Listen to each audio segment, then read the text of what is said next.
ہر قوم کوئی نہ کوئی تہوار مناتی ہے، چونکہ معاشرہ انفرادی سطح پر بھی راضی رہنا چاہتا ہے اور اجتماعی ماحول بھی فراہم کرنا چاہتا ہے۔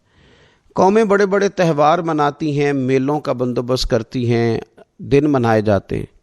اسلام کے اندر بھی دن منائے جاتے ہیں، اور بڑی قریب ایک دن آنے والا ہے جسے عید الفطر کہا جاتا ہے۔ لیکن اسلام کے تہوار باقی قوموں کو یہ بتاتے ہیں کہ تہوار منائے کس طرح جاتے ہیں۔ تو سب سے پہلے تو یہ یاد رکھیں کہ اسلام کے اندر جب عید آتی ہے تو اس کا کوئی مقصد ہے، اور ہم نے عید کو کس طرح منانا ہے یہ سارا کچھ ہمارا دین ہمیں بتاتا ہے۔ پہلے تو آپ دیکھیں کہ عید مسلمان نے کس طرح منانی ہے۔ سویرے جب اس نے اٹھنا ہے تو اس نے فجر کی نماز کے بعد دوبارہ سے تیاری کرنی ہے، غسل کرنا ہے، صاف لباس پہننا ہے، خوشبو لگانی ہے، اور کرنا یہ ہے کہ نماز کے لیے جانا ہے۔ اس کے عید کا آغاز، اس کے اس خوبصورت تہوار کا آغاز اللہ تبارک و تعالیٰ کی عبادت سے ہو رہا ہے، اور عید منا کب رہا ہے؟ رمضان کے 30 روزے پورے کرنے کے بعد یا 29 کا چاند دیکھنے کے بعد۔ تو سب سے پہلے ہمیں یہ بتایا جا رہا ہے کہ جب تم عید مناؤ گے تو تم سجدہ شکر کے ساتھ مناؤ گے، اپنے رب کے ساتھ جوڑ کے مناؤ گے، اللہ تبارک و تعالیٰ کی عبادت کے ساتھ مناؤ گے۔ تو اس میں کوئی شور و غوغا نہیں، کوئی ریلیاں نہیں، کوئی جلوس نہیں، کوئی پٹاخے نہیں، کوئی گانا باجا نہیں۔ اللہ کی عبادت کے ساتھ بتایا جائے گا کہ تمہارا جو تہوار ہے وہ تہذیب کا، شائستگی کا، خوبصورتی کا، نظم و نسق کا ایک بہترین ذریعہ۔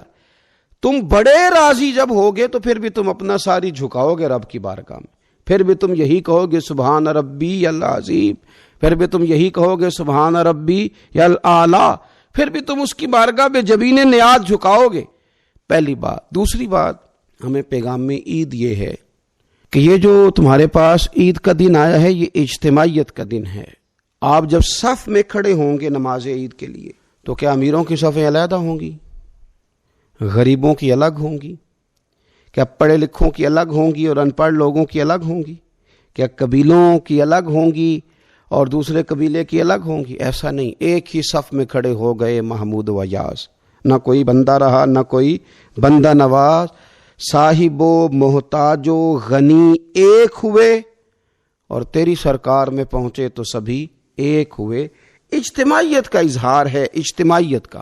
عید کا پیغام اجتماعیت کا اظہار۔ اور پھر نماز عید ختم ہوئی تو سب نے ایک دوسرے کو گلے لگایا، غریب نے امیر کو، امیر نے غریب کو، پہلے ایک صف میں نماز پڑھی پھر گلے لگایا، چھوٹے نے بڑے کو، بڑے نے چھوٹے کو، سب ایک دوسرے کے ساتھ محبت کا رشتہ قائم رکھنے لگے۔ تو عید نے دوسرا پیغام اجتماعیت کا دیا کہ تم اللہ تبارک و تعالیٰ کی توحید کے نام پر، تم رسول پاک صلی اللہ تعالی علیہ وسلم کی غلامی کے نام پر ایک ہو، ایک۔